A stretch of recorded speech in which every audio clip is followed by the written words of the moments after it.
ସମ୍ବଲପୁର ଷ୍ଟେସନରେ ଦେଖିବାକୁ ମିଳିଛି ଏକ ଅଭାବନୀୟ ଦୃଶ୍ୟ। ଆଜି ନାଗାବଳୀ ଏକ୍ସପ୍ରେସ୍ ଟ୍ରେନ୍ରେ ଯିବା ପାଇଁ ଯାତ୍ରୀମାନେ ବେଶ୍ ହଇରାଣ ହୋଇଛନ୍ତି।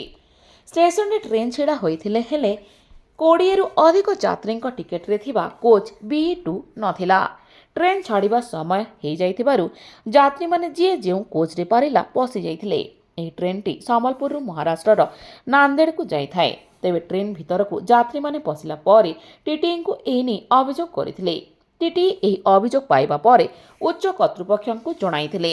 ତେବେ ଯାତ୍ରୀମାନଙ୍କୁ ଟ୍ରେନ୍ ଭିତରେ ଯେଉଁ ସିଟ୍ ଖାଲି ରହିଥିଲା ସେଠାରେ ତାଙ୍କୁ ବସାଯାଇଥିଲା।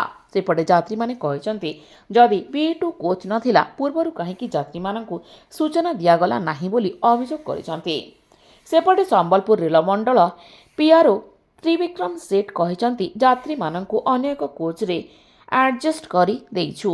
କିଛି ଟେକ୍ନିକାଲ ସମସ୍ୟା ଯୋଗୁଁ B2 କୋଚ୍ ଟ୍ରେନ୍ରେ ସଂଯୋଗ କରିପାରିଲୁ ନାହିଁ। ସମୟ ହୋଇଯାଇଥିବାରୁ ବିନା B2 କୋଚ୍ରେ ଟ୍ରେନ୍ଟି ଛାଡ଼ିବାକୁ ବାଧ୍ୟ ହୋଇଥିଲା। ବିଶାଖାପଟ୍ଟନମ ଷ୍ଟେସନରେ ଯେଉଁମାନଙ୍କ ପାଇଁ ଅନ୍ୟ କୋଚ୍ର ସୁବିଧା କରାଯାଇଥିବା ନେଇ ଆଜି ରାତି 7ଟାରେ ପିଆର୍ଓ ସୂଚନା ଦେଇଛନ୍ତି।